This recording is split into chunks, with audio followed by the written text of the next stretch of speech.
Hari ini kita nak bercakap mengenai coronavirus.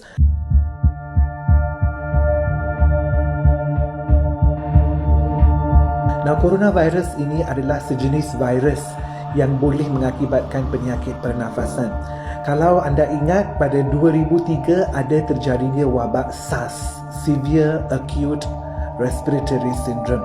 Okey, ini adalah virus yang sama daripada keluarga yang sama yang mengakibatkan SARS.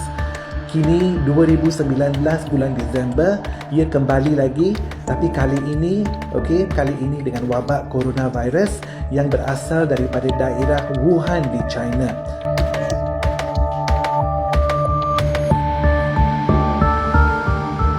Coronavirus ini adalah sejenis virus yang biasanya disebar melalui udara.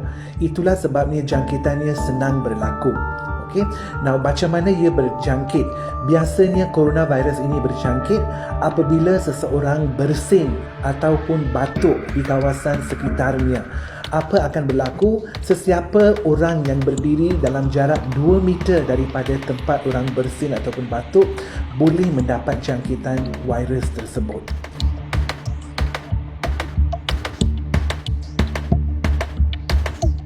Di antara simptom-simptom bagi jangkitan coronavirus, 3 simptom yang utama. Yang pertama adalah demam tinggi, yang kedua adalah batuk, dan yang ketiga adalah selsema. Ini merupakan 3 simptom utama.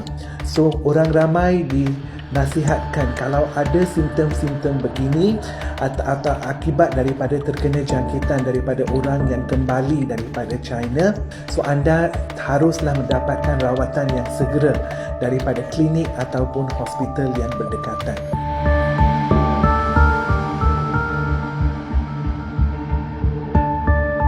Coronavirus ini menjadi jangkitan yang berbahaya apabila jangkitan ini berlaku pada kanak-kanak. Okey, kerana sistem imun kanak-kanak belum berkembang dengan sepenuhnya, dan juga kepada warga tua yang di atas umur 60 tahun yang juga mempunyai penyakit kronik seperti kencing manis. Akibat daripada jangkitan coronavirus boleh berlakunya komplikasi-komplikasi. Di antara komplikasi yang teruk yang boleh berlaku ialah pneumonia ataupun jangkitan paru-paru. Okey, jangkitan paru-paru boleh berlaku.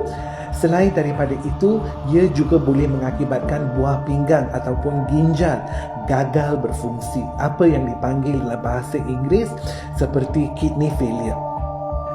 Ini juga boleh berlaku. So, inilah yang menjadikan penyakit ini amat merisaukan. Selain daripada itu, setakat ini tiada vaksin bagi coronavirus. There is no vaccine, dan rawatan pun hanya rawatan simptomatik sahaja. Contohnya, kalau orang itu ada demam, the best the doctor can do adalah dengan memberikan paracetamol untuk membawa demamnya ke bawah.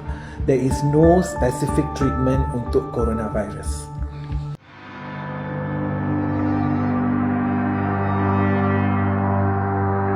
Cara-cara untuk mengelakkan coronavirus. Number 1, mengelakkan daripada melawat negara China setakat ini. Kalau tidak diperlukan, jangan buat lawatan, terutamanya ke daerah Wuhan, kerana ini adalah tempat di mana virus itu telah bermula. That is the place where the virus telah bermula. Yang kedua, elakkan daripada tempat yang mempunyai ramai orang yang sesak. Crowded areas, elakkan. Yang ketiga, pakai topeng ataupun face mask kalau hendak mengembara atau hendak melawat, terutamanya apabila menggunakan kapal terbang, because dalam kapal terbang udaranya tertutupkan. It's a closed environment, so lebih mudah berlakunya jangkitan. So must be careful. Kalau boleh, pakai face mask ataupun pakai surgical mask untuk mereka yang sedang melawat orang-orang di negara lain, terutamanya menggunakan air travel ataupun menggunakan kapal terbang. Dan saya ingin memberitahu bahawa pada masa ini, satu cara yang paling baik ialah menaikkan kekuatan sistem imun anda. Makan banyak sayur, buah-buahan, very important. Kalau boleh melakukan senaman di kawasan terbuka, morning walks, evening walks, menguatkan lagi paru-paru. Apabila anda bersenam, sistem imun anda akan bertambah kuat.